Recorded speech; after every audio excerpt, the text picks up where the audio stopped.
wide now and get behind. Yeah.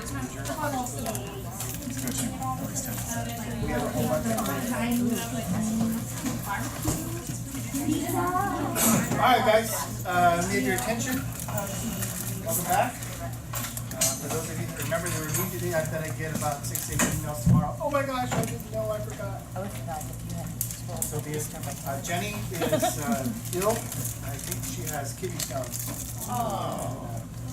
So she's in quite a bit of pain in the hospital, so she won't be here with us tonight. And that presents a little bit of a handicap because we represent two different systems that we're mushing together. And so I can present what I know. What I don't know, I'm going to kind of bumble through, and she'll recatch it again when we come back on the 23rd. Is our last meeting, so that's in about 3 weeks. Our next meeting. All right. So let's take a look. I put the presentation in your classroom. The handouts that you have tonight are in your classroom, as well as your assignment. And I will tell you that this next assignment is a little bit longer. Well, it's a lot longer. More extensive than what we've been doing, because we're trying to put everything into place. Okay? How did it go with your first day back, although I'm sure it's actually tomorrow? Did you have to reset some of your expectations and rules? I already knew that ahead of time, so I just did it before.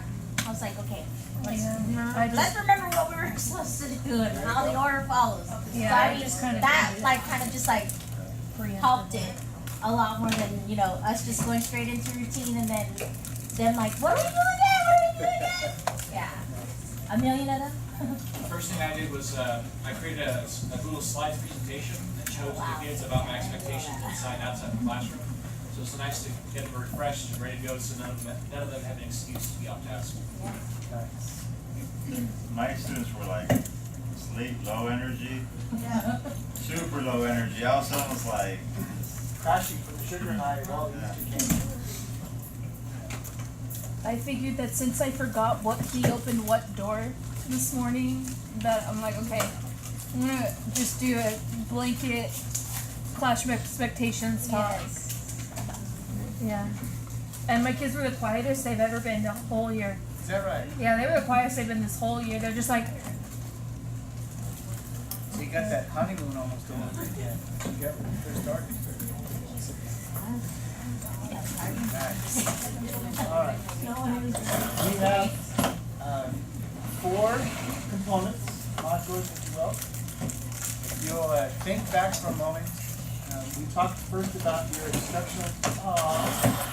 instructional environment.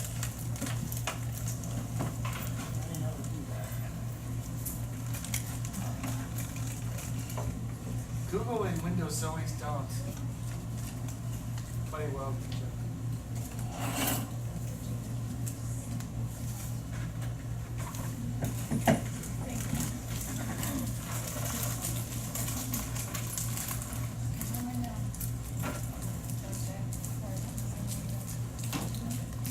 That reminds me.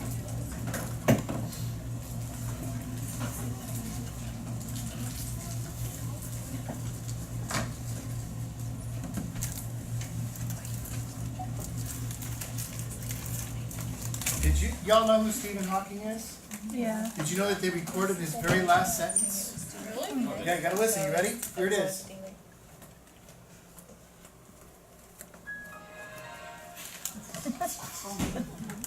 Wow.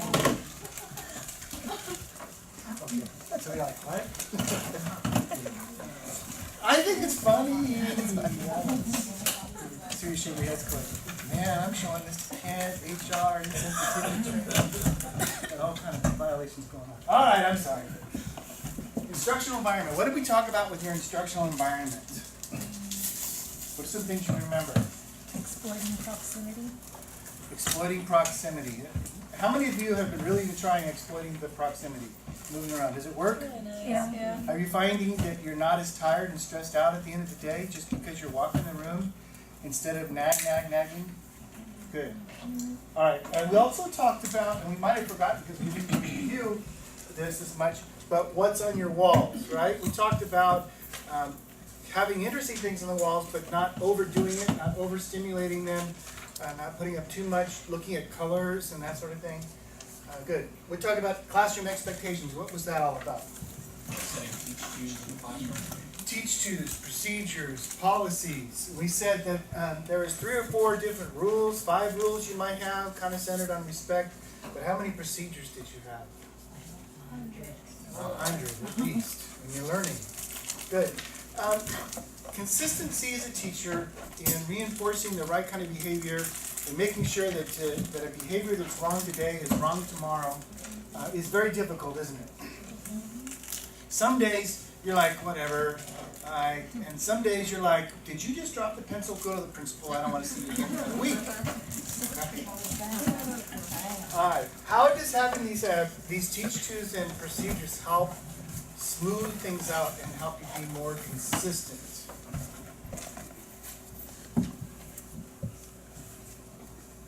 Just because you model it for the students, so the students are aware on what they're supposed to do. So instead of having to really think about it, you kind of look at a kid and go, is that how we do things in my classroom? Right? Oh no, because you've got this, we practiced that, and you've laid it out there. But you also have reinforced it for yourself, right? Kind of memorized it for yourself. All right, then we spent 3 sessions on lesson planning. What are some of the things that we talked about with lesson planning? Step by step. I didn't hear it. Step by step. Step by step. Good. And we said that practice doesn't make perfect. Perfect practice makes perfect. That we needed to chunk and go step by step and master the step before we go on to the next one. We also talked about pictures. What do we use with pictures? We called it a visual instructional plan. And what do we talk about? Why do we make you do those posters, remember, in the pictures? Why was that important? So the students could refer back. Back to it. So we're not reteaching and helping those help us hand raisers. Good. Go back to Good. sync reading. Exactly. Jenny talked a lot about in classroom expectations and lesson planning relating to students and helping. We talked about diffusers. Do you remember some of the diffusers that she talked about? Instead of engaging a student in an argument, well, that may be, but right? And she talked about some of those kind of things as well. Do you still have students that no matter what you do, they're not going to want to do it? And they don't do it. You can't figure out how to get them to do it. And you all have had this experience, I would imagine, that when, for lack of a better name, when Charlie Brown's not there, the class is wonderful. And when Charlie Brown is there, it's like, oh no. And sometimes there's 3 Charlie Browns in your class and they kind of play off each other, but if for whatever reason those 3 guys are gone or 3 gals are gone, things just are like, this is what teaching is supposed to be about, right? Have y'all had that experience? That happens to everybody. And here's the bad news. Next year you're going to have another Charlie Brown. He's going to have a different face and a different name, but he's still going to have the same behaviors as your current Charlie Brown. Okay? And that's just the way it is. So if we learn how to deal with Charlie this year, then we'll have the strategies prepared for next year and you can get on it sooner. And you'll get to the point where you can recognize those behaviors immediately and deal with them in a much quicker fashion. Have you ever found that if you delayed reacting to a student's misbehavior, that it continues to grow and grow and grow? They're looking for that limit. There was a psychology experiment done with infants where they put them on a glass floor and there appeared to be no walls. And the kids would crawl until they found the edge. And they were upset, crying, physically upset, until they could find the walls. And once they found the walls, the limits, they were much more at ease and the anxiety went away. Do we have the same kind of anxiety in society? Where we don't know what the limits are, we don't know what the expectations are. How is it, remember going to college, your first class, and you were really anxious? Why? Because you didn't know what the expectations were. Now, what if the expectations were one thing one day and one thing another day? Would it upset you even more? If the teacher wasn't consistent? Well, our students feel the same kind of anxiety when they come into class. And that they are going to push the boundaries until they find the boundaries. So we want to help you to be consistent. Accountability and motivation. All right. In your table groups, I want you to answer this question. What motivates you? And you're going to say, motivates you to do what? Whatever it is that you do, what motivates you to do what you do when you do it? What motivates you?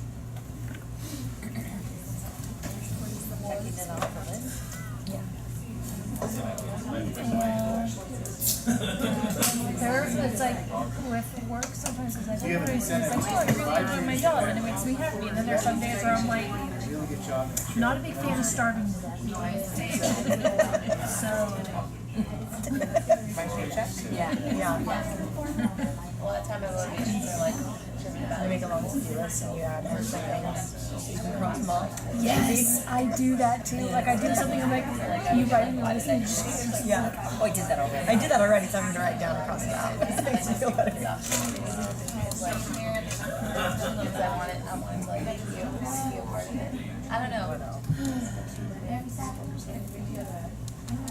It's not like a physical motivation, it's like more like It's not if I rested. people.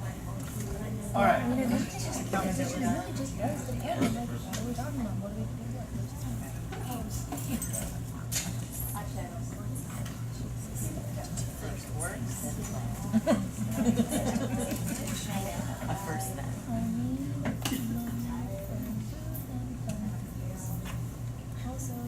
Incentives. Do we all have incentives? Yes? Yes. And incentives can motivate us to do whatever we need to do, right? Is fear an incentive? Yes. Right? What else is an incentive? Is money an incentive?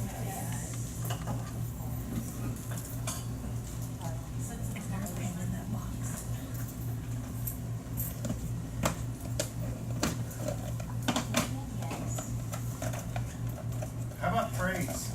Yes.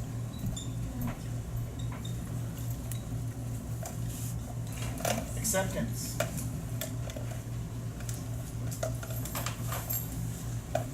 What was Charlie Sheen's motive? Winning.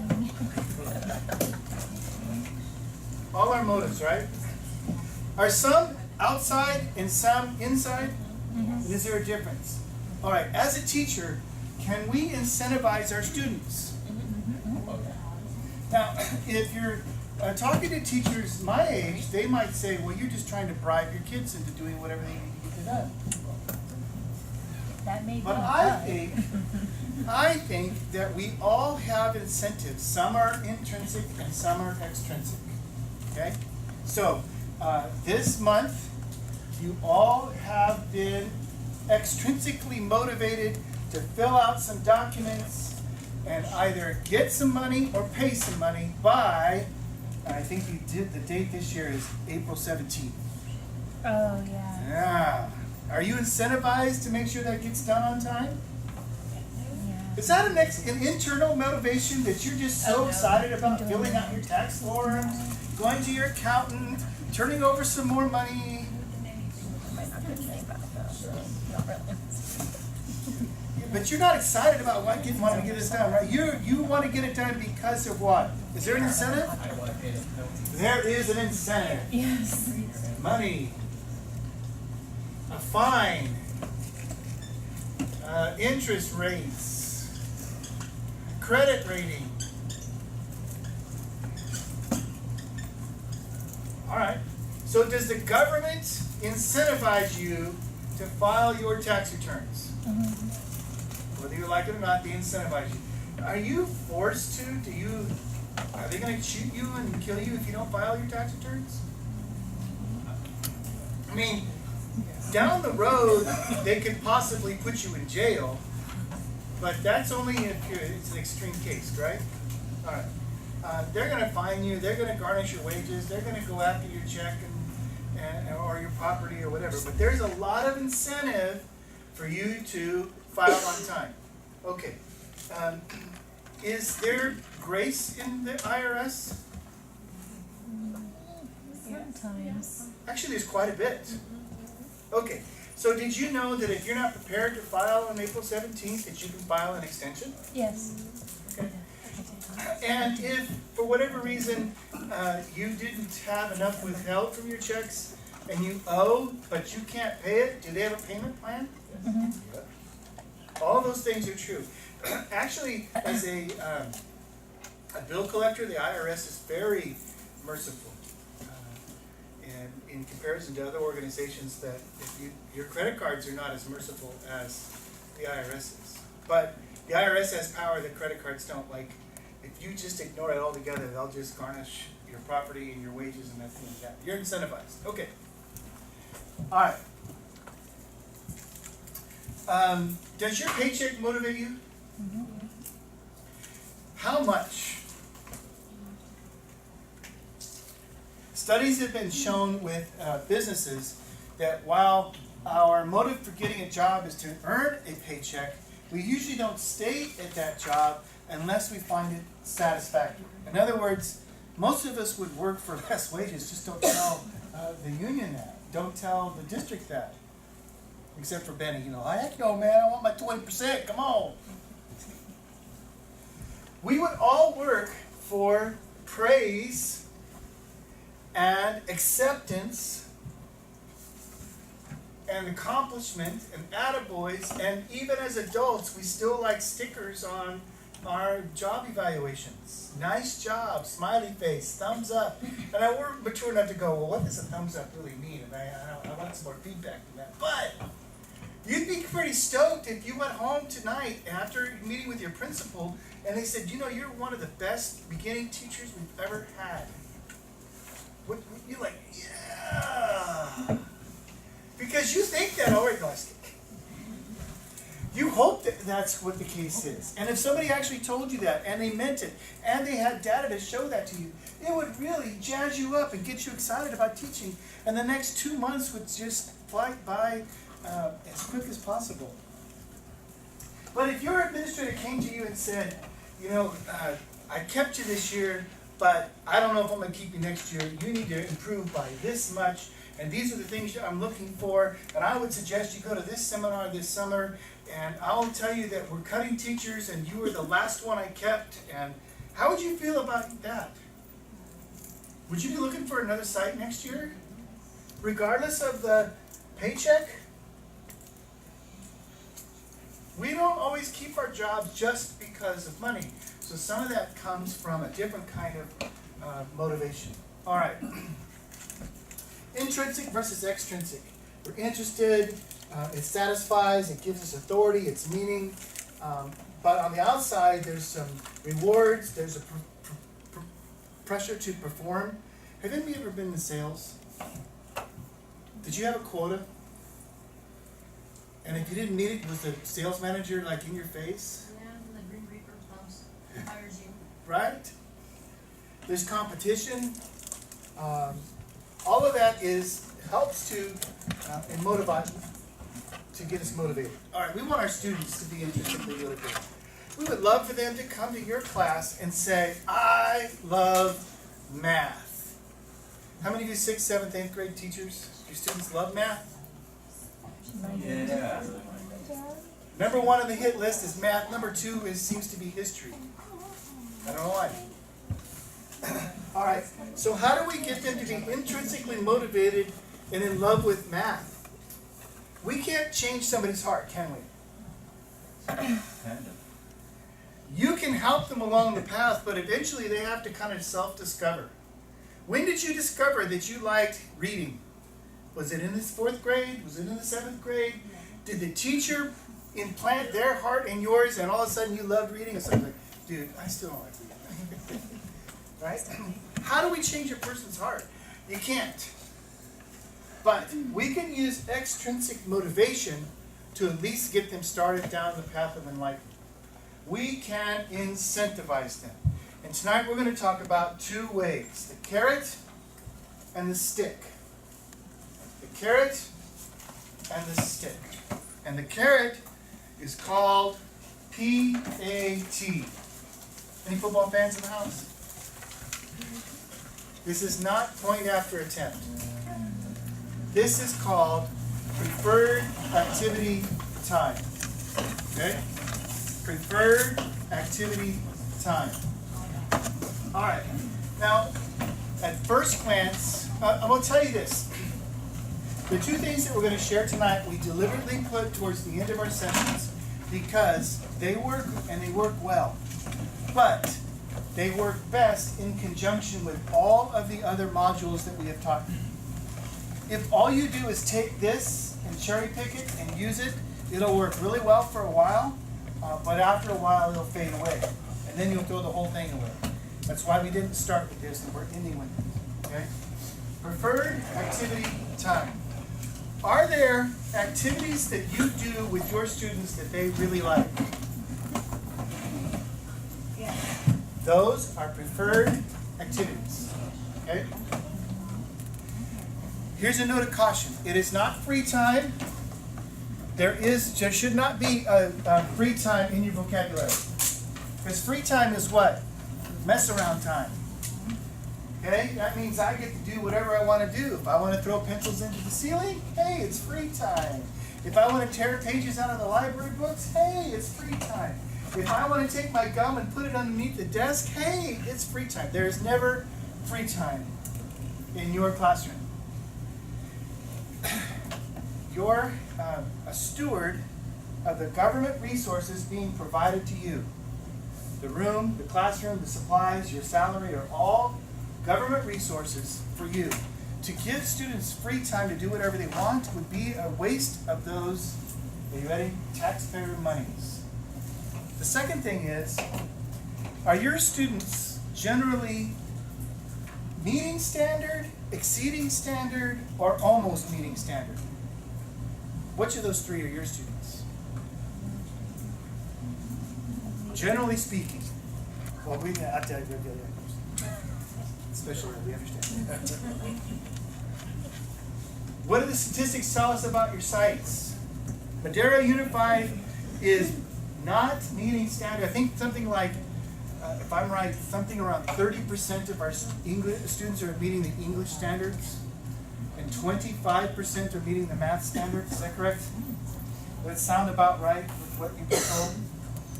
Is that about the same in Chowchilla? Give or take? So does that tell you that your students are ahead of the game, right where they need to be, or behind? We don't have time for free time, do we?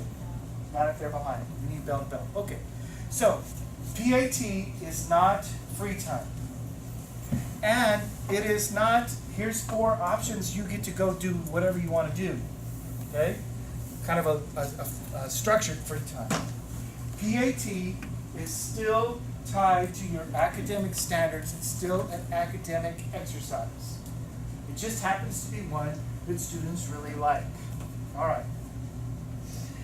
In taking the Fred Jones training, the guy that designed it, Fred Jones, had a story about his son.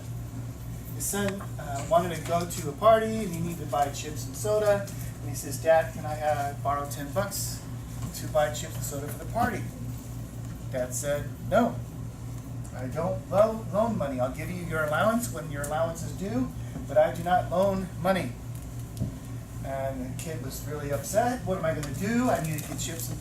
They're counting on me, Dad. I got to get chips and soda for the party. What am I going to do? And I'm sorry, I don't loan money. I only give you your allowance when it's due. "But Dad, what am I going to do?" He says, "I don't know, son. I don't know. What are you going to do?" And the kid had to solve his own problem. He tells the story to make this point. Until you have money, you have no idea how to manage money. In order to manage money, you have to have money to manage. All right. What about time? The same principle applies. In order to manage time, I have to have time that I can manage. Are students motivated to manage their time wisely in your classroom? Or are they motivated to dawdle and goof off as much as possible? What do you think? Are they y'all tired Monday? How many of you think they are motivated to use every ounce a second in my classroom as effectively as possible? How many of you think my students are motivated to mess around and goof off if they give them a chance? All right, so here's what we want to do. Who's managing the time in your classroom? You are. So how are students helping you manage their time if they're not motivated, if they don't have a piece of the pie, if they're not motivated or bought into managing that time? All right. We want to create a system that allows students to manage time called preferred activity. Here's how it works.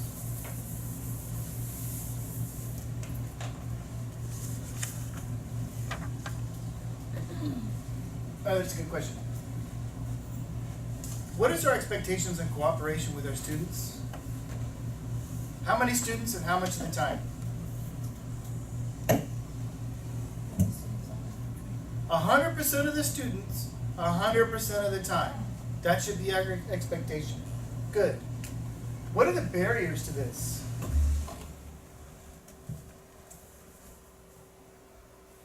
Attention span.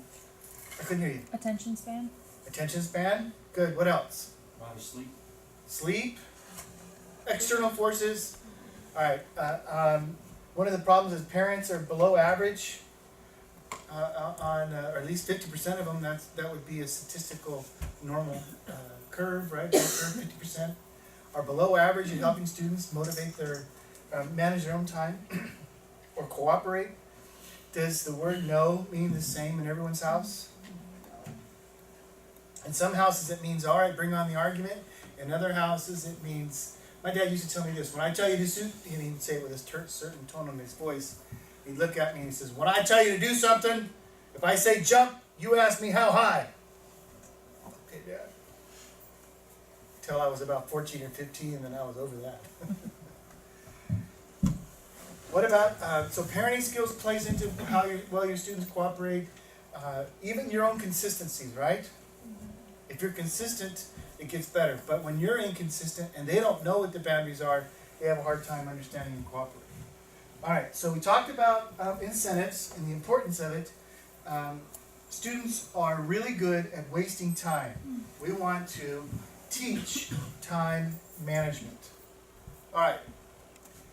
Preferred activity time doesn't change behavior, but bonus time does.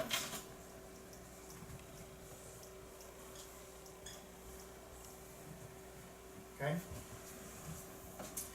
And the idea is that you know there's a preferred activity coming up that you want to spend 20 or 30 minutes on. But you tell the kids that there's only 10 minutes for it. So let's say that one of your activities is called the snowball fight. And what you do is you have the kids write a test question on the front with the answer on the back, and they wad it up into a snowball, and on the count of 3 you have a snowball fight, paper's going over there, and you say stop, and then a predetermined kid opens it up and then has to answer the question written on the snowball. Is that academically tied? It's a way of reviewing for a test or quiz or whatever. All right, so you wanted to do the snowball fight.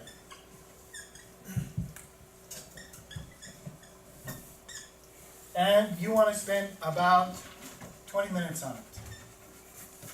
But you tell the students that they only have 10. All right, class, our PAT for Thursday afternoon will be snowball fight, and we have about 10 minutes of PAT for that. But you want to build up to 20 minutes. So how do we do that? Building up towards the PAT, you're going to be giving away time. Because just like money, unless I have time to manage, I can't manage the time. All right, how do we give away time? So we talked about your procedures. And so there could be things for automatic bonus PAT. For instance, lining up on time. In seats by bell.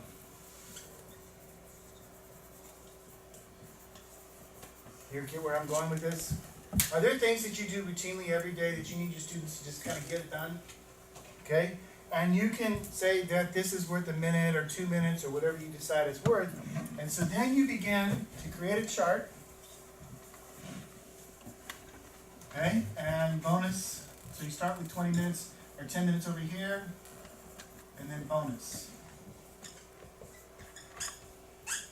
Alright, and so on Monday morning there was an automatic bonus for, for lining up and for being in your seats on time and for getting your books out. See where we're going with this? Alright, the second one is a hurry up bonus.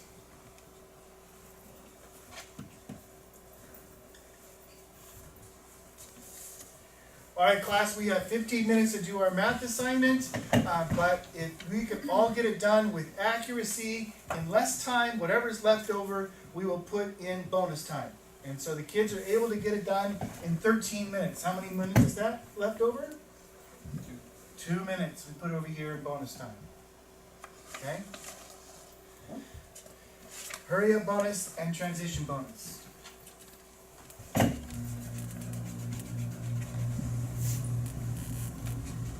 You can think of others as well. All right, class, we need to put away our math books and get out our English books and make sure that our lunch passes are out, whatever. And you have 2 minutes. If you can get it done in less time, then we will put it up on bonus. Ready, go. And they move, and they get it done in 1 minute, so you throw up another minute of bonus PAT. You get where we're headed? What is your goal? 20 minutes, or whatever it is that you decided was going to be part of the snowball fight that you're going to do tomorrow afternoon. All right. Now, is there any time when we want to take away? All right, class, we have 2 minutes to make this transition. Ready, go. Oh, 2 minutes are up, and then I start my stopwatch. And they take 2 minutes and 15 seconds.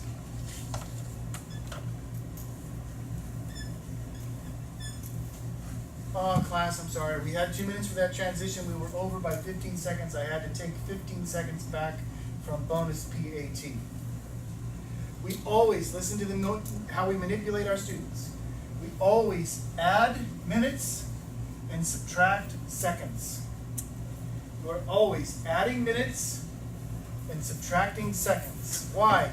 We're still shooting for this 20 minutes over here. It'll make it realistic for them. Like if they feel like they're never going to reach it, they're not going to work for it. That's correct. Please, please, please do not let your subs use this. You know what your subs will do?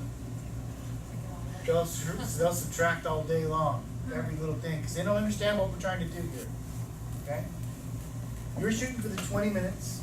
How many times do you think you should have bonus PAT? I would say for the kindergarten, first and second graders, probably once a day. Third and fourth grade, 3 times a week. Fifth and sixth, 2 times a week. High school, at least once a week, right? Why? We talked about motivation. Are most students motivated by grades? Most of them. I know you were, but are your students motivated by grades? No, not until the last week of school. Then they come and say, how do I make up this? And mom's calling, how do I get my Johnny to get up to it? He needs to get a C or he's not going to be eligible for football, right? And you get these conversations, you do it all this. All right. Are students even capable of being motivated for next week? Do teenagers really understand that there is a next week? How many of you have teenagers in the home? Do they understand future? But that's why your life goes by so slow when you're young. It feels like it. You're old. But we could shoot for, all right, high school, I know this is coming on Friday. Junior high, I know this is coming on Wednesday and Friday. Kindergarten, at the end of the day, there's a PAT, a bonus PAT. So a preferred activity time. All right, you follow me with the concept so far? Any questions?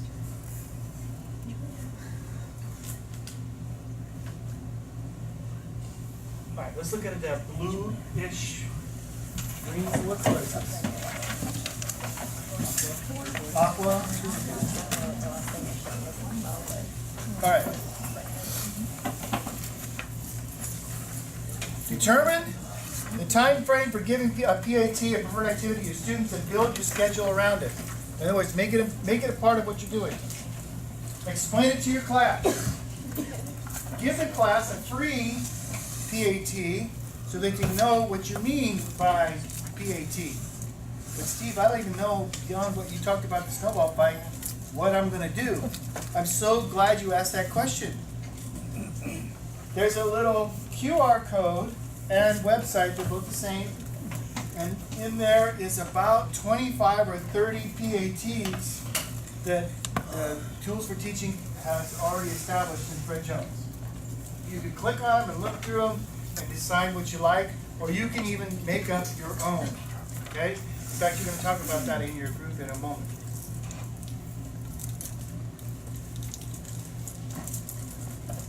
All right. Post your gift to PAT on the classroom PAT tally. In other words, this is up on your whiteboard somewhere where kids can see it and you're constantly marking it. You can even use what you are, some of you are already using something similar to this, and you're tallying rewards and that sort of thing that can be incorporated into the bonus PAT. And then explain that dawdling and loss of PAT, and probably want to do it the day after you introduced what a PAT is in the first place. Okay? Make sense? All right, listen to, read through this one real quick on the California Countdown. Came from the website. And in your table groups, talk to, say if this sounds like a great idea or a horrible idea, and why.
Especially if you have like 35 kids.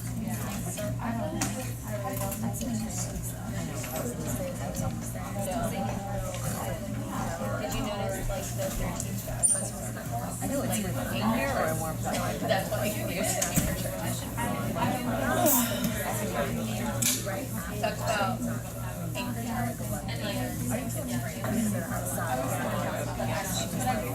She's thinking I might go to Adam's thing. literally are not like that is not.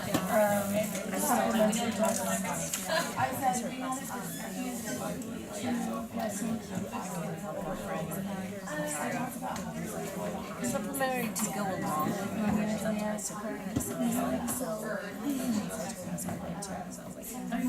I picked that one article that I had shown, and then I read a sound effect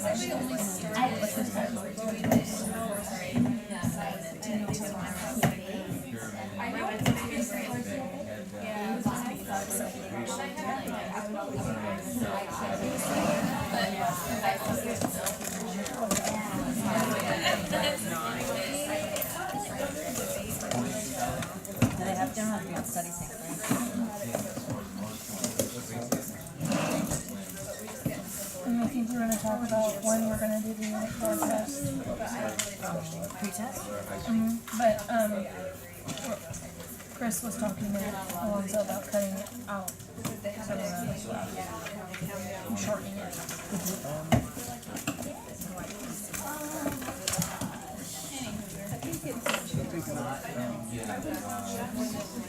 If you're, when I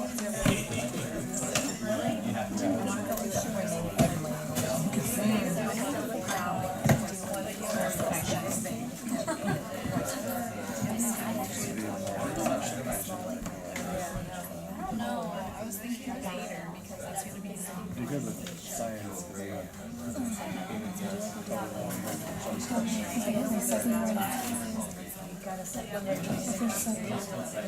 Alright, 5, 4, 3, 1. Okay. Did you like it? Not like it? I think for different grade levels, it will work. Yeah. It's more of a 4th grade. Alright. Alright.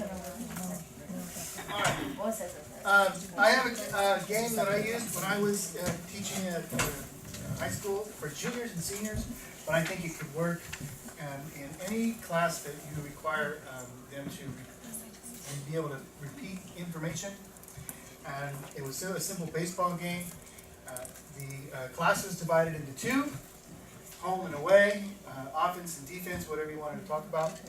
And then I actually had them line up their chairs in a line in the classroom and made them answer a question. They couldn't be skipped. And I have some classes where students don't want to participate. They couldn't be skipped. But they did have a power in answering a single, double, triple, or a home run question. And obviously you can see easy, not easy, right, all the way down as hard as it can get. And one of the things that we talked about a lot was like parts of speech. And so I had pre-arranged sentences and they would say, give me a single. I would say, give me the 3 nouns in this sentence and then read the sentence. And if they could give it to me, great, you got a single. Alright? And if they could only give me 2, then it was an out. And I would just kind of keep it on a drive or just like that. And the next kid up would say, give me a double, alright, and he gets it right, so we erase this one, and now we have second and third, and no outs. They have to be forced in, so it's not like the kid's got a single and the next kid hits a double and you think, well, that's a run-scoring double, so no, they have to be forced in, okay? And if the next person up gets a single, all that does is load the bases. It doesn't force in the run. You have to force in the run.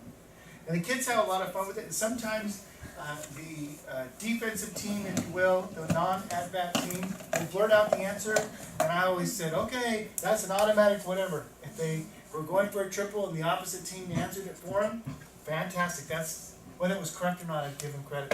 To keep the defensive team from blurting the answers. If the offensive team blurted the answer and they weren't up, then I gave them an out. Make sense? Pretty simple. Yeah, and you can do it with spelling words, you can do it with whatever. Just about anything that requires them to recall information. Are there other PATs you're already doing that your kids really like? Sparkle. Okay, how do you play Sparkle? It's a spelling game. It's a spelling game. In first grade, we use a cow, and whoever has Sparkle, the cow is the talker.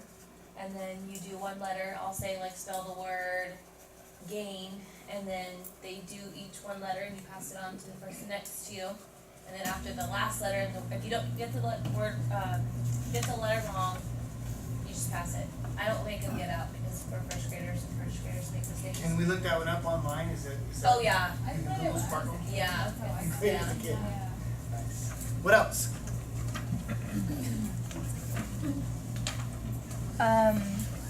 I teach English, and one thing we do is a trash can ball. Trash the ball, yeah. Trash the ball? Trash the ball. Okay. So we usually do it after we finish reading a text, and what I'll do is they're divided up into 2 teams, and one person from each team comes up, and I have a desk with a bell. They have to put their hands behind their back, and I read the question, and they have to ring the bell and answer. If they ring the bell and answer correctly, they get 1 point. Then they have a chance to add more points. I have tape on the floor, like 1 point, 2 point, and 3 point, and they get to throw a ball into the basket to earn extra points. Nice. Good. What else? Around the world.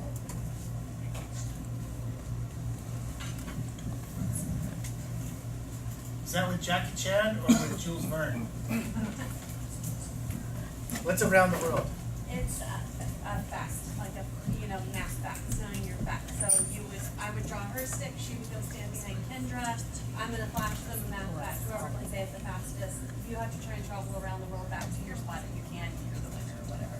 But you're trying to knock them in, so Kendra would try and knock her out and she'd have to sit in her seat. Nice.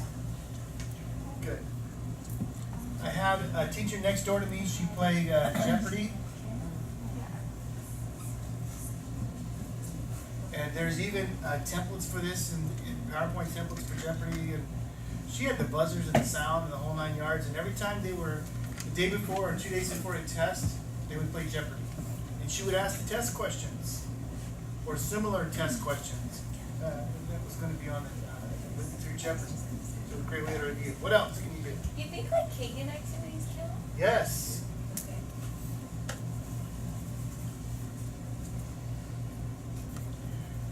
Do you have structured computer time? Whether you're doing reading or AR or math facts or... Yeah, would that count? Yes.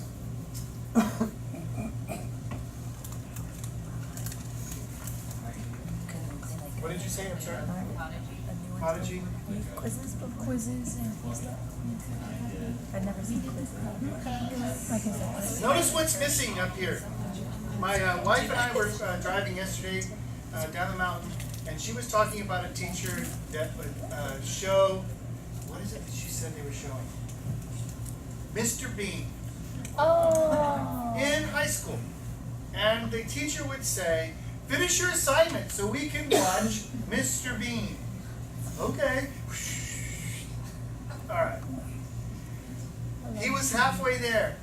He had incentivized his students to work faster, to get things done and not waste time, but then he turned right around and wasted time. If somebody walks, notice that we didn't put up here, watch a video, or check out Star Wars, or any of these kind of things. What happens when you do that and an administrator walks in your room? If I were showing Mr. Bean, and Mr. Pisk walked into the room, I would be walked to the office as soon as the bell rang. You know? Is there any free time over here? Do you still see it tied to academic standards? Are you real tired because it's Monday and it's hot and you're you're dying here and the Dodger game's on at 6:40? what comes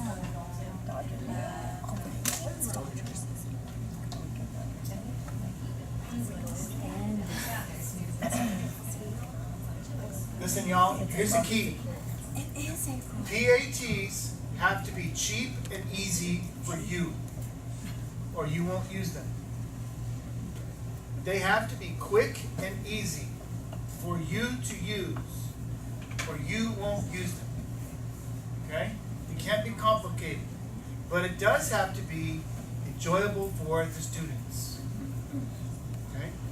And it still has to be tied to academic content standards. All right, so let's say that we're going to play Around the World on Wednesday afternoon. How much time do I need for Around the World? You need 20, but you're gonna get them 10. I usually play for 20, but I'm telling the students, hey, students, you want to play Around the World? Yeah, we want to play Around the World. But I only have 10 minutes scheduled for Wednesday. Do you think we could learn to use our time wisely and add another 10 minutes? Because we're talking to first graders, kindergarten, first grade students. Can we see if we can get to 20 minutes by Wednesday? And then all throughout the day, I'm adding, oh, thank you for lining up in your seats. Oh, I'm glad to see all your pencils are out, right? Hey, we saved 40 seconds off of that transition. I'll give you a whole minute for that. Because I feel like he's jealous. Do you hear that? You hear where we're going with this? Listen, it sounds really lame because I can see some of your expressions going. But it works. And it works from K all the way up through high school. The key is you have to sell it. And then check this out. If students know that if they start goofing off and messing around, or the transition takes too long, that they're actually going to lose some of their bonus PAT. What do you think is going to happen to Charlie Brown sitting in a group and he's the only one goofing off? What are the other students going to be doing to Charlie Brown? Knock it off! I want my PAT! We're supposed to be playing around the world. Let's get going. Oh, I'm going to get you there, right? Now, all of a sudden, we have 30 students against 1. Whereas before, Charlie Brown could, remember we talked about this at the beginning of class, could flip it, and you're like going, oh, I wish Charlie was absent today. Well, the other kids kind of feel that too, because now their bonus PAT is in jeopardy. In middle school and high school, could you even have classes compete to see who wins the most bonus points, bonus PAT for the week? They kind of compete with each other, don't they? Does it really matter if one class has 22 minutes and the other one has 20? The truth is, when you get to bonus PAT, you're probably not clocking it anyway. Right? All right, any questions about that? So that's on your blue sheet. The website is there. They've given you a brief rundown, but I want you to make it your own. And so we're going to ask you to try it and use it as part of your classroom assignment back in Google Classroom. We want you to take a picture of PAT in use, and we want you to write some answers to some reflection questions about the use of PAT. One of the questions in there is, what is the difference between PAT and bonus PAT? All right? Any questions about that? Let's take 10 minutes and let you all use the restroom, stretch your legs, and get ready.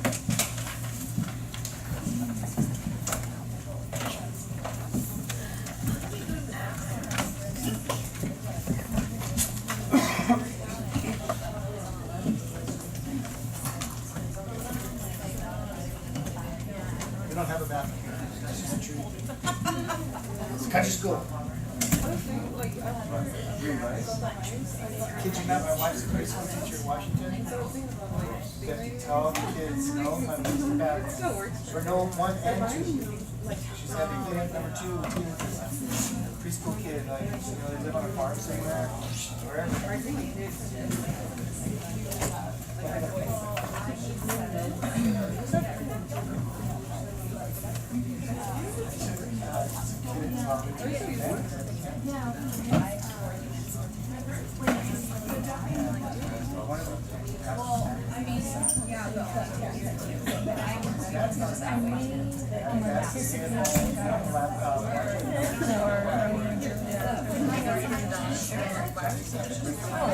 Interested in your supplementary materials.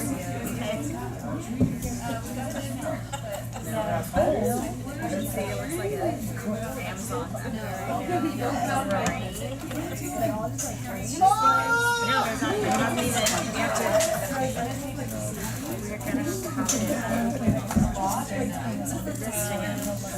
We only have the first slot you did done. I didn't do this. I didn't tell stories. We only did the first slot.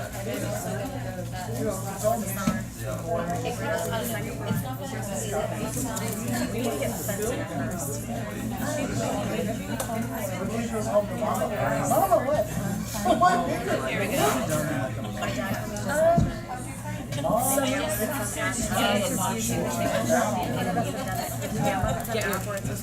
Everything does.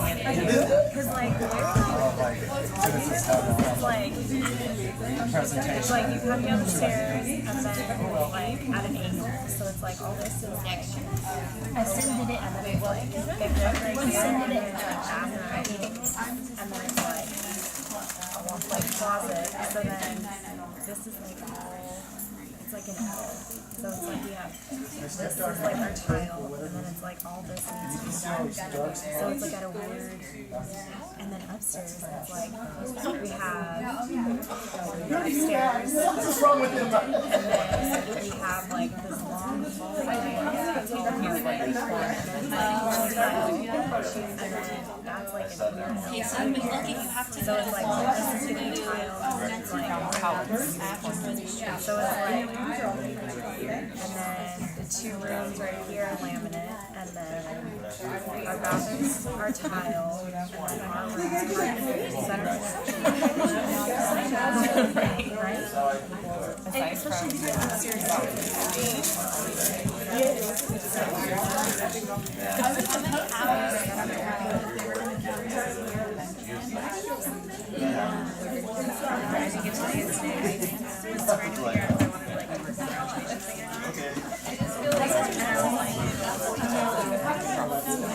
Yeah. It was on the stage.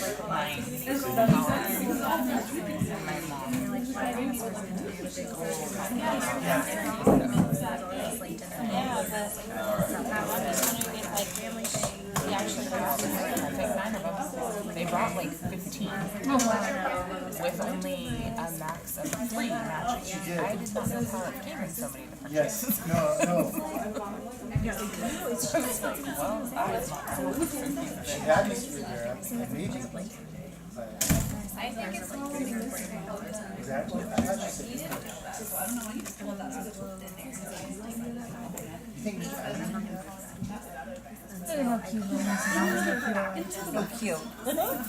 I like the nice picture. That's cute. The what? That's their nice picture. This is their Their funny picture. their funny well, picture. hopefully, because I waited, so they told me I could Here you go for your adult children. back just to show that I can.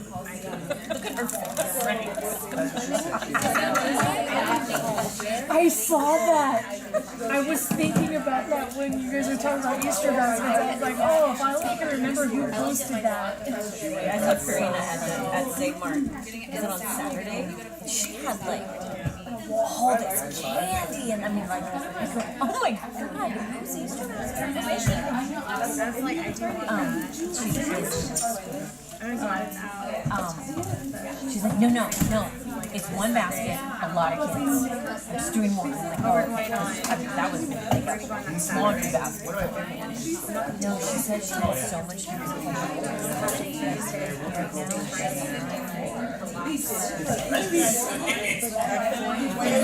My 3-year-old, she did her own makeup. Oh, Her had the eyebrows. I like the eyebrows. I was like, oh my lord, how old is she? She just turned 3, and she has to tell everybody where she goes. She's 3 now. It's a big deal. She's a big girl now. my favorite? She's not baby anymore. And her they're the 2s with this one. Funny thing is when cars going up. This radar tower. And he's But it's like she turned 3, and all of a sudden she's like, she grew up. What happened? And then that just,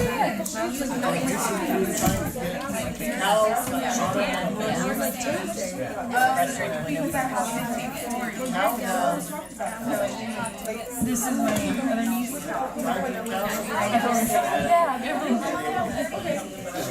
and they're like, they put the She does it better than I do.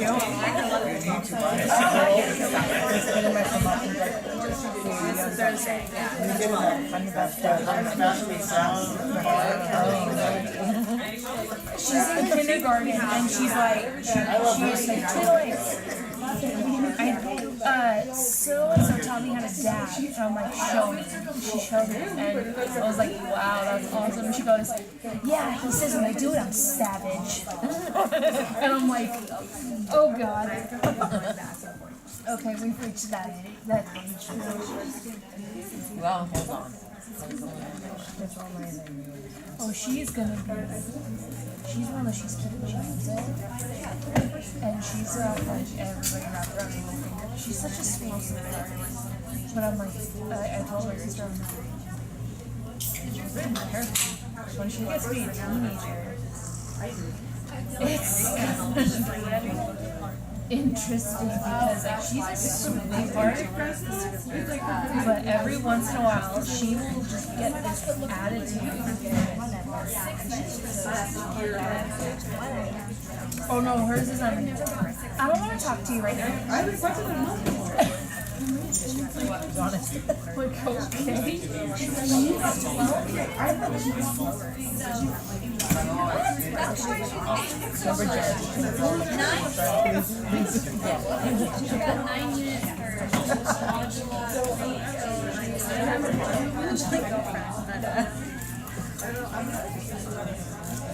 What? I don't like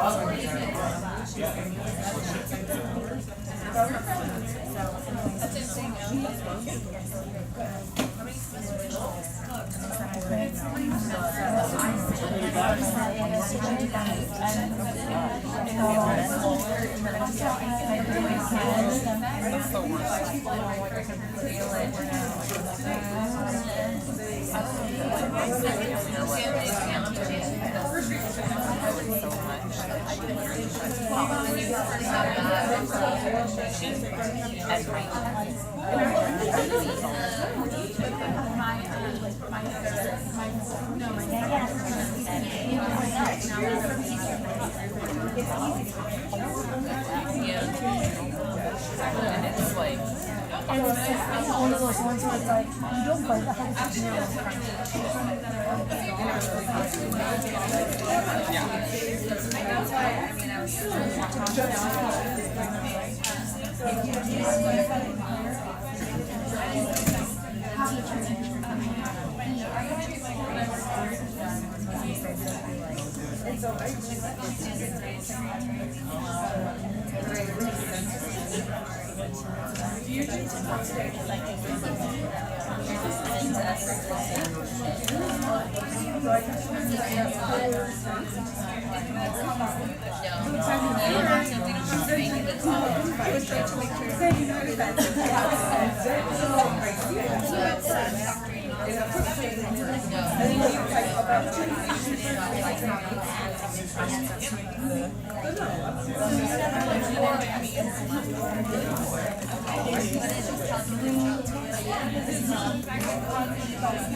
Alright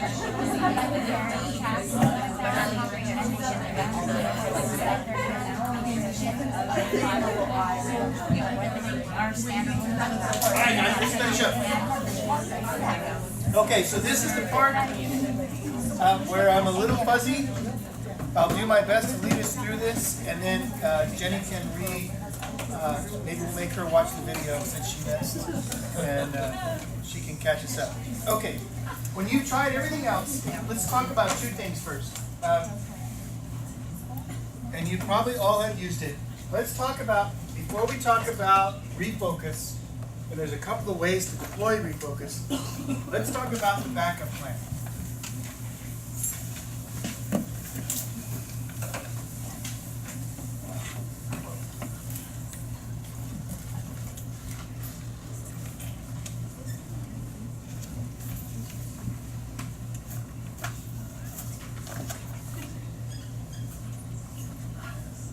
Okay. Does it cost the student or you a whole lot of time and effort if you say, Charlie, get out your notebook? Okay, so redirection, we would say is pretty cheap. Does it even disrupt the rest of the class? Have you redirected students even without saying anything? Have you redirected students with a look? Right? Have you redirected students with your proximity? Does it disrupt the rest of the class? Does the student, for the most part, get it? It's 70% of the time, it takes care of the problem, doesn't it? We would call that cheap. What are some other things that you do that are very cheap? They don't disrupt the class, but they're effective to get the student back on task. Do you have a seating arrangement? Yes. And when you have junior high teachers, two girls that are constantly chatty, do you separate them to the far ends of the earth? Does that work? No. Sometimes. Helps? Alright. Is it cheap? Just get loud. Yes. Alright, what else is cheap? Actually, PAT is pretty cheap. Right? Your arrangement.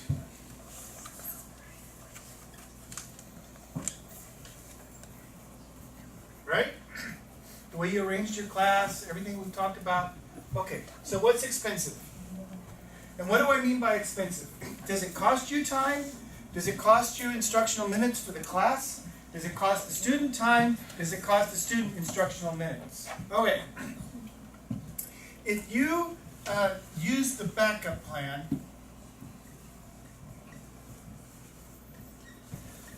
and by that we mean sending them to the office. Is it cheap or expensive? It's pretty obvious I wrote on the expensive side. Why is it expensive? Alright, you have to take time out to write a referral. Junior high and high school, you gotta call security and have them escorted down there, right? When you bust a student, what do the rest of the class do? Ooh, are they on task? You've diverted the entire class to the backup plan. What happens when a student is sent to the office? Where do they sit? In a chair where? Right next to the admin assistant, right?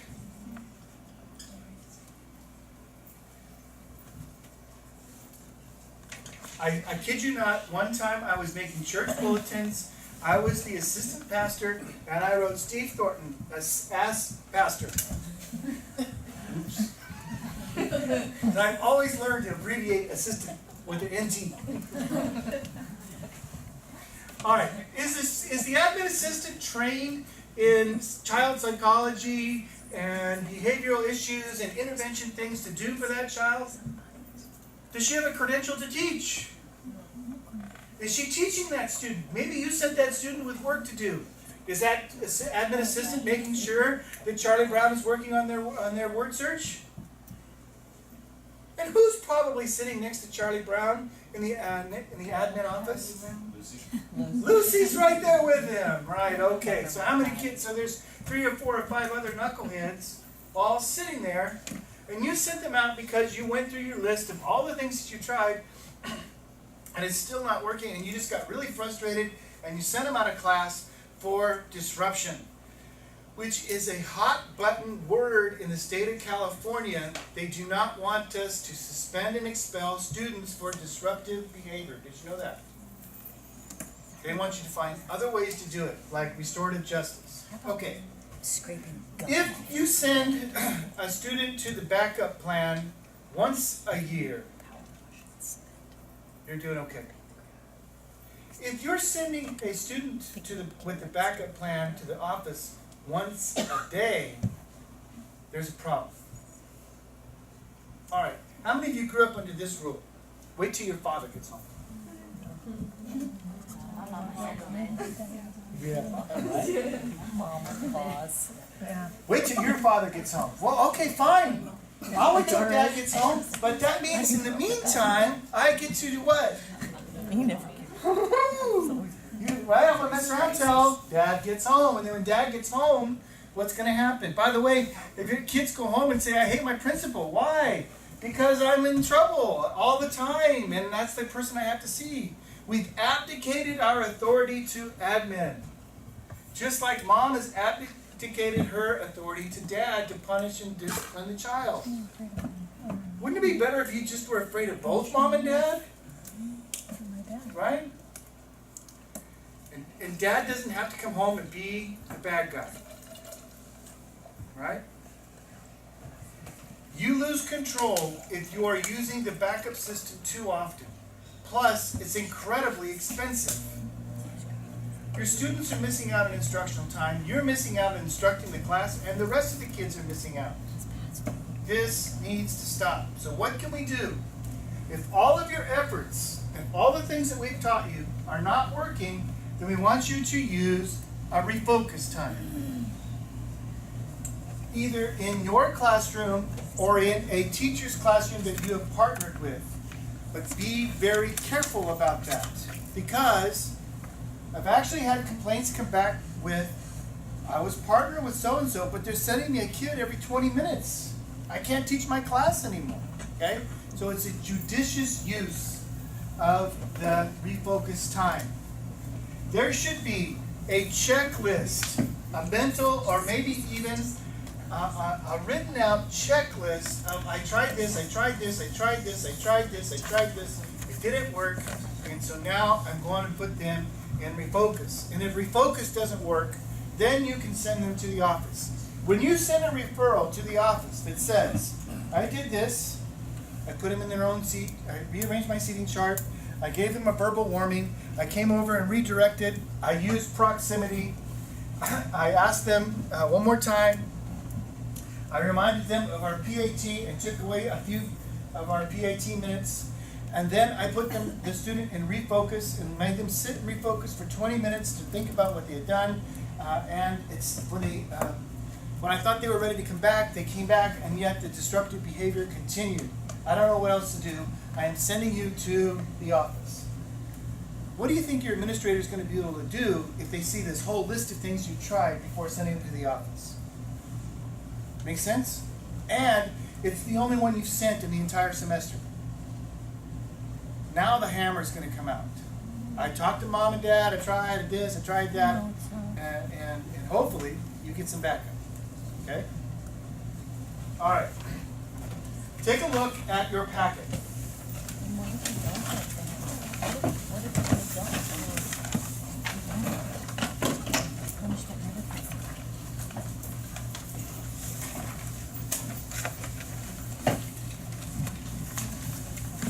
The last 3 pages are the refocus forms. There's one for high school and middle school, there's one for elementary, and there's one for kindergarten and first grade. Okay? In order to have, how many of you used the refocus already? Okay, so you all can help me out if I do this wrong. Okay? You should have these pre-prepared and have a distinct place in your room for refocus time. Okay? And some of you have had even where they sit down and there's a poster and it kind of reminds them of the rules and expectations and the steps that they've acquired before getting to this hot seat. And now the student has to fill out a refocus form. Are they still in your classroom? Are they still kind of listening to what you're teaching? Are the rest of the students still on task? Correct. All right. By the way, who determines when a student comes back? The student or you? You. You do not allow the student to determine when they come back. You determine when they come back. All right. Let's go back to page 1. How do we get there in the first place?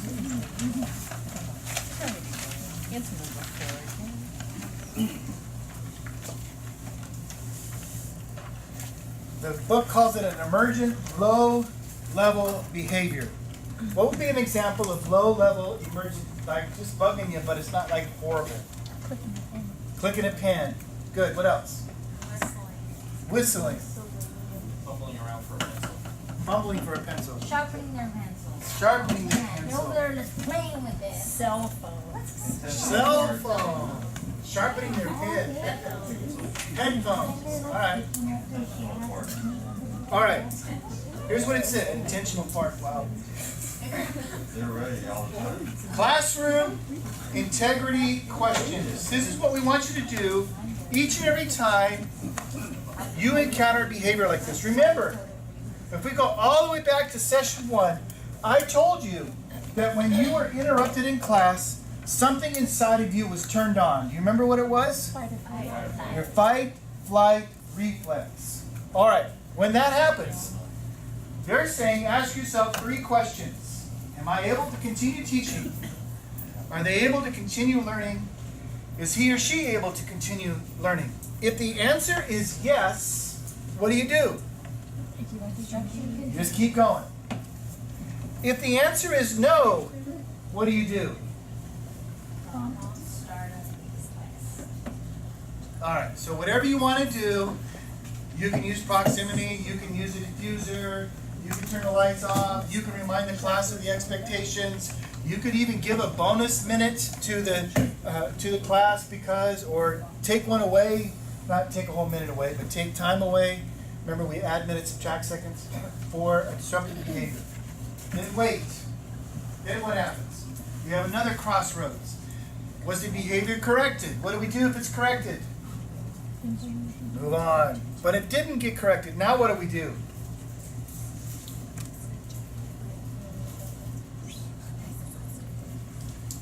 Now we have the students what? How do we do that? So you were saying that you had refocus 5th grade, right? 6th grade, sorry. And pardon me? 5th last year. There you go.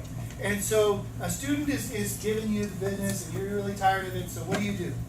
But you have the verbal warning that it's usually a refocus warning that continues. So how do you move the student to refocus without disrupting the rest of the class? Well, I inform them of where they need to go to. They need to go to a specific table in the back of the room.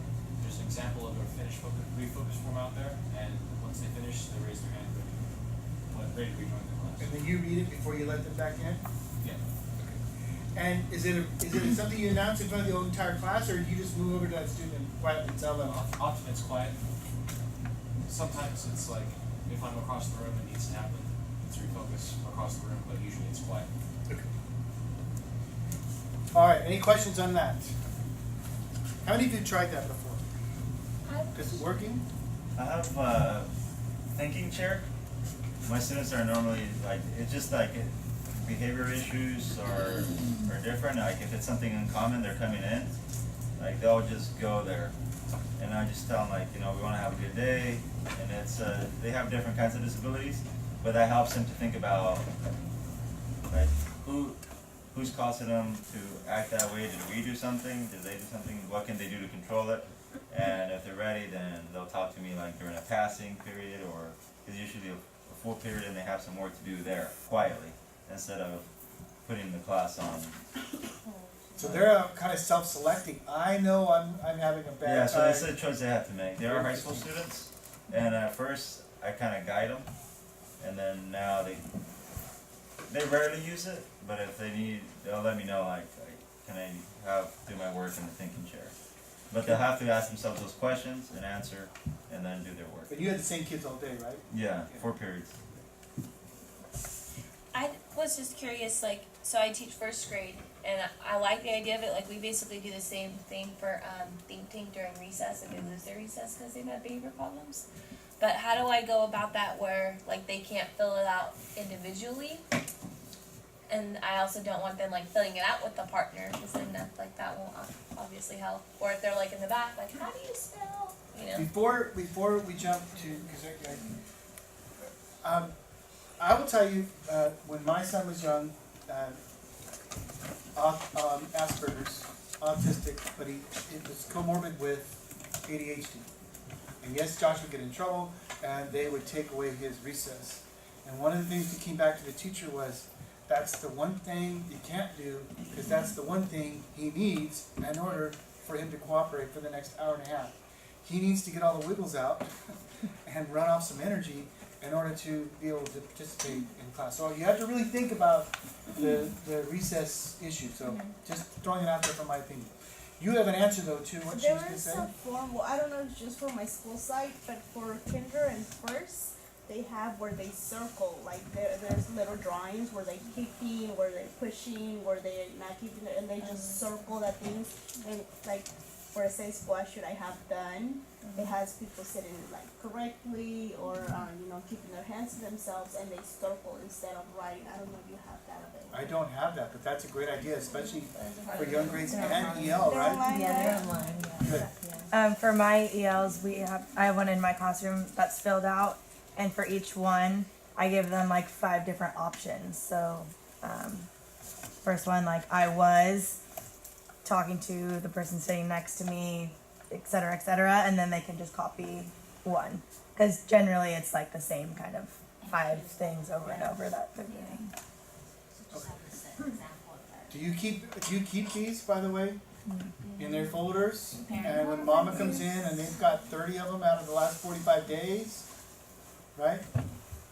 I have a cool down box. A cool down box. That I use. There's usually just behaviors. So if they have a bad behavior. What grade? Second. Second grade. I'll ask them to go down to the cool down spot and they open up the box. There's just Play-Doh and like slime and things that move and it works. Heck yeah, I'd be over there all the time. Math? No, can I go to the cool down box? What do I need to do?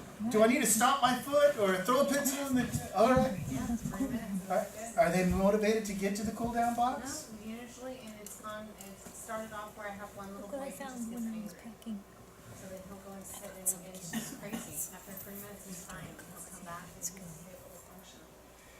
This is a little more on the discipline side, on the making a student think about their actions, but also it's a little bit punitive. It's not like, bend over, I'm gonna swat you, but let's do some writing and think it out. So it's not a fun time, in my understanding. Good. I've noticed, because I didn't use it the first semester with my newcomers, but then the second semester I started teaching a new class, an ELD class, and I definitely needed to use it with some of the kids in that class, but I was hearing their comments about it, and I feel like a lot of teachers kind of use it wrong, as like a punishment, which it kind of is, but it's meant to refocus, and it's supposed to be like a thinking time and get them to think about what they were doing wrong and what they should have done instead. And a lot of kids are saying, well, just send me to refocus, or they know what's coming. And it wasn't, I don't think it was being used properly, and they're used to just kind of filling it out and putting random stuff, and the teacher doesn't actually read it after and say, no, you should probably think about it a It's little not bit supposed to longer. cause more anger, right? Exactly, yeah. Alright, so here's a couple of things that come into play. One, now you understand why we have this at the end of our sessions instead of at the beginning. Because we want you to try all those other things before we get here. It's really both PAT and refocus can be abused very easily. They do work for a while, but if that's all we're doing, eventually they will stop working. I have a couple different levels of classes, so my 110, I only had to use it like twice, beginning of the year, and everybody now is like, no, I'm good, because they hate writing, they hate anything that has to do with handwriting, But in my 210 class, occasionally my co-teacher's not here, but, that kid that's just sometimes like a real jerk and is purposely trying to get you off task and say mean things, and I've used it with them and it's been really reflective, where we leave the room and we really talk about it and help the kid understand, because they're young adults, they're high school, like, the teacher's human, and I'm trying to get you to learn from what you've done and how disruptive it is, and it's really been really positive and able to kind of really change the relationship between the student and the teacher. Right. So, but we don't have to use it very often. And reviewing the forms Yeah. is a critical piece of that. It's not meant to just do it and leave it there, or I come back to class. Or put and I- 2 words and it's super sloppy and you can barely read it. Yes. Steve, I have a couple things that we use with our kids. I'm just thinking for like the younger ones or like more DLI specific. But I can share it with you and see what you think, and you're welcome to share it with everybody.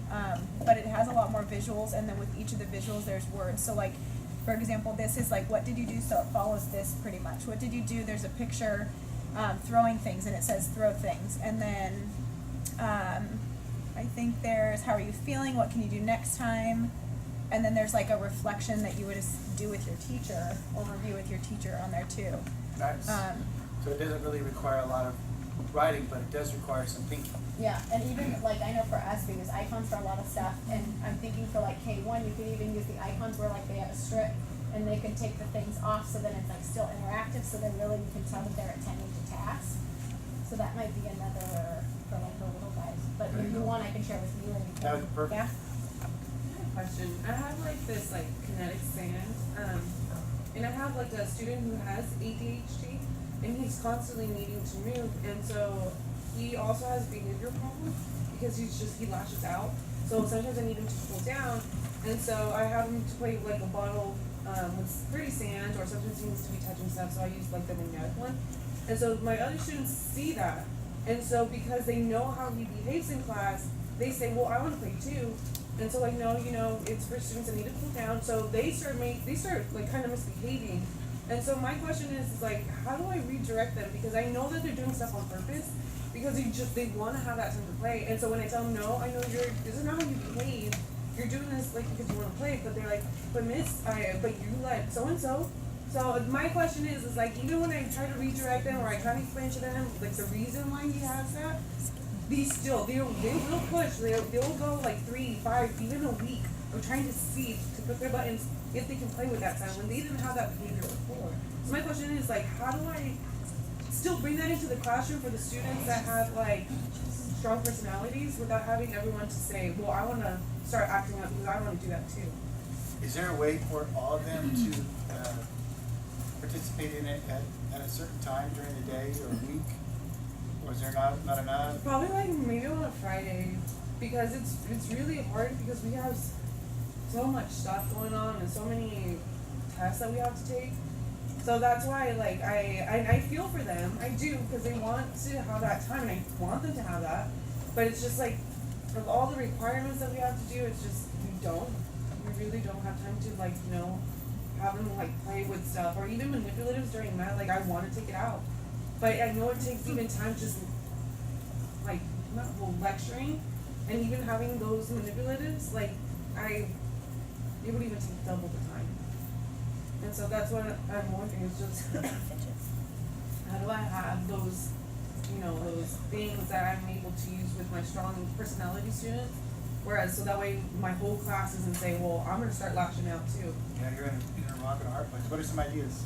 I had a student similar to that, and at the beginning of the year, I noticed that when he got the opportunity to have some sort of activity to help him refocus, and it wasn't called refocus, but essentially it's the same thing, and I actually had him start going next door to 5th grade, and he didn't like that as much, and it became, it wasn't necessarily a punishment, but he refocused in another classroom for like 10 minutes, and so it completely removed him immediately so the rest of the students were on task, and then he also didn't want to be gone from our classroom over time, and so now it's like far and few, but from the time that and I have with that same student who has ADHD and who has a very like he gets angry quickly, and I've talked to one of my a 6th grade teacher who I'm really cool with, and I've asked her, you know, like, can so and so please go to the classroom so he can cool off? And she said that's fine with me, and I've even talked to mom about it, and she was fine with it. But for him, he sees that as punishment. As like I tell him and I explain to him, it's not a punishment. We both need to cool off. But he's so stuck. He's like, I don't want to go. I'm not going. I'm not gonna go. And so I've already wasted like 2 minutes trying to explain to him like, it's not because you're in trouble. You just need to go. You know, you need to cool off. Or even staying outside, he'll be like, no, he thinks he's in trouble for everything. And so it's like a battle. Can you send him to get a drink of water or go to the restroom? I've done that before. And even with like the school counselor, like he loves the school counselor, but he thinks just because I'm sending him there, so that way, you know, he's an amazing guy, but he thinks like I'm in trouble. So, and I've talked to the counselor before, and he says like, you send him to me, you know, and he's very, very passive. But for him, like just even going to get a drink of water, even for me to have him run an errand, no, he doesn't. He's deadly afraid because he thinks he's in trouble. Just even for me to like, can you please send this to the office or to room whatever? So the only thing that's working for them is getting that fun toy together in the classroom, but that's causing problems for your other students. Yeah. Is Do you have, there, go ahead. maybe like an area, I have another student who also does that, and we had to try a lot of different things. Like he probably had to try at least 5 different areas till we found one where it was like, was low on everybody else's radar. And I also made him like a privacy shield. So it was like, I knew as long as he's at his seat, which is in the back, so he's not a distraction to anybody else, he has a privacy shield and he just kind of like whips it out. And if he leaves his seat with his calm down stuff, or is like around the room, because he would like to try to show his friends, like, look what I made, I was immediately taken away. That's not how we use our calm down box. That's not calming us down. That's playing. So it was like privacy shield, and then if he left his space, his calm down time that's over now. Have you tried giving him like 2 options and they're both kind of bad, but they have to choose? Oh, I which do are that the again. lesson Like I best? say, you know, like go to so and so's classroom, or you go talk to Mr. Perez, or like, you know, our vice principal, and none. Like he's nothing. Like he's just so set. I am not moving. I'm not, and it's just to a point where he's already distracted the whole class, or he's like, you know, arguing with me. And I say, you know, I'm not going to discuss. We need to focus, but he's just like talking back, and so that's when I just say, you know, we need. So I like her idea of having a discreet place where it's not in the radar of the other students, where he can participate in this calm down. The other, remember, is that we've got, 43 days left to go? So some of it is gritting our teeth and trying to make it through. I know one of the things like I do with my kids, and I have 3rd and 4th grade, but it's like it's called Think Safe Feel Do. So what it sounds like to me, if I'm listening right, it's almost like he thinks if I'm leaving, I'm in trouble, or I'm not doing something right. So it's almost like what he thinks and what you think are totally different. How he feels, what you feel are totally different, and he's not seeing your perspective for a specific reason. So with our kids with autism, a lot of times they don't have that perspective. So I'll like literally draw out 2 people, and so what was the situation? This is what I was thinking, but how are you thinking? This is how I was feeling. How are you? So then we talk about like how they're different, and then he would literally write like, okay, so when this happens next time, what can you do? And you'll write down like 3 different things. So it's not an option for you to use a fidget right now because it's causing chaos for everyone else. So like, what would you do? So then he's still in control of his choices. And then he kind of has like a visual that he can like keep in his desk or something.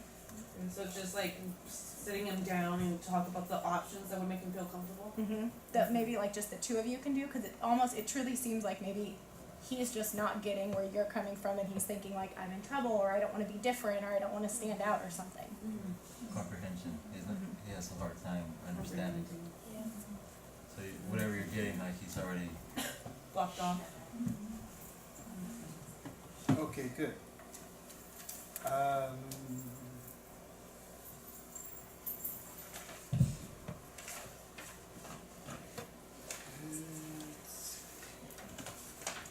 We had a case in here for something that's more disruptive. And on page 35,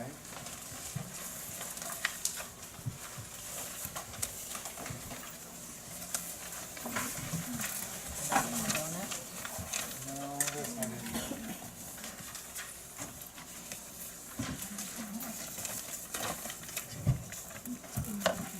already, Jen.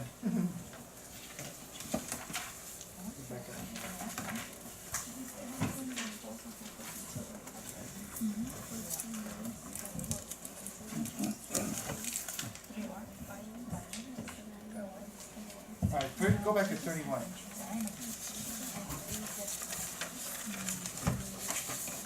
This is the example of how to use the focus. And the one on the left is nagging, if you will, getting into argument. The one on the right, on page 31, says, the teacher said, all right, it's time to put away our diagrams and return to our seats. Students put their diagrams away and return to their seats, except for Stanley, who continues to lie on the floor. The teacher asked those 3 questions. What are the 3 questions that the teacher's asking? Can I still teach? Can the students still learn? Can the classroom still learn? The answer is no. Stanley, I know you love this, Stanley, but please put the diagram away. Stanley's on the floor, not moving. What does she do? Does she negotiate with him? Does she nag him? Her refocus is in another room with another teacher. She simply says, room 10, please. Has him refocus and makes him move. All right. The danger is, as you were talking about it at your site, is that it can be used too frequently, or we can nag our way and water it down to the point that we're exasperated by the time we finally use it. How do we find the balance between being a knee-jerk reaction and waiting too long to employ refocus? Talk about that in your table groups. How do we balance the need to be proactive but not to be overactive?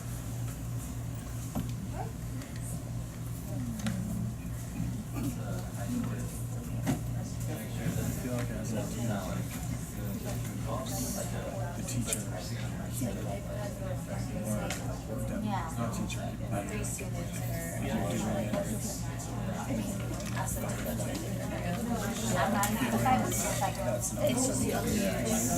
If they know that, like, you're sending them, they're getting sent and you're pissed off, like, then they know why they're sitting there in a different way. And then, If you're just calming this and you say, room 10, please. and then, But like, refocus, you know, all upset, there's a no, said you and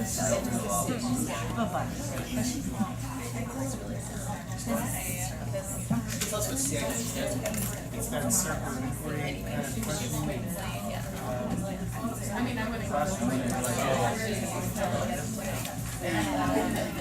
yeah, he just like, and then just what he tries to do is she'll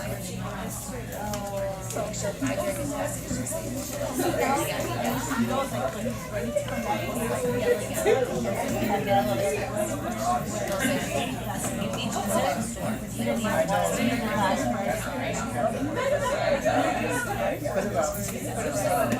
they're so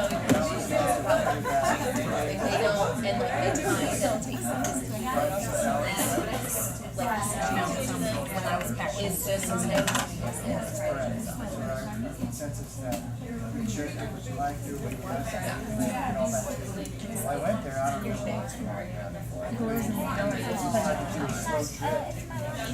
My favorite was when I was working with Amanda.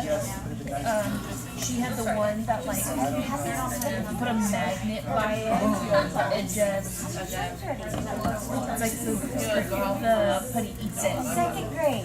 That's I know, like, I played with that so much.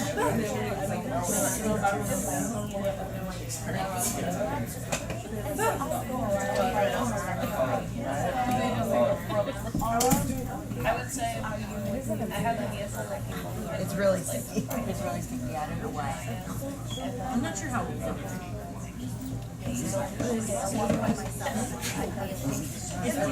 All right, guys.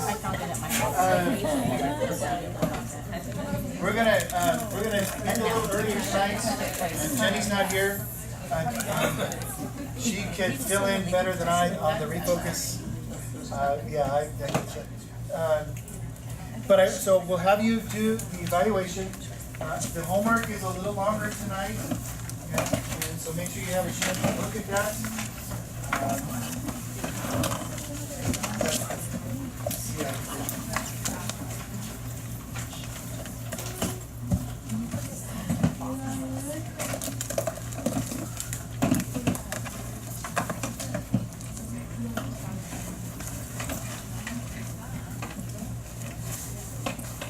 Not interrupt your teaching to bring the student back. That's important.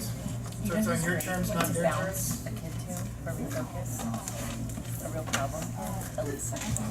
Oh, yeah. She gives them this lecture about. You want them to be reflective and introspective. Make sure you're checking this, guys. Make sure you're reading it. She'll make that period. Just love this lecture. What if you get a refocus form that doesn't meet your expectations? Does that tell you that the student is ready to come back to class? No, make them redo it. This form serves as documentation and can be used if you needed to refer students to the office or to their parents. All right. Look at this, guys. Look at this right here. Jenny wrote this. She says, refocus can be used repeatedly. Students will get tired of filling out the form eventually. It will be a battle of consistency on your part. Okay?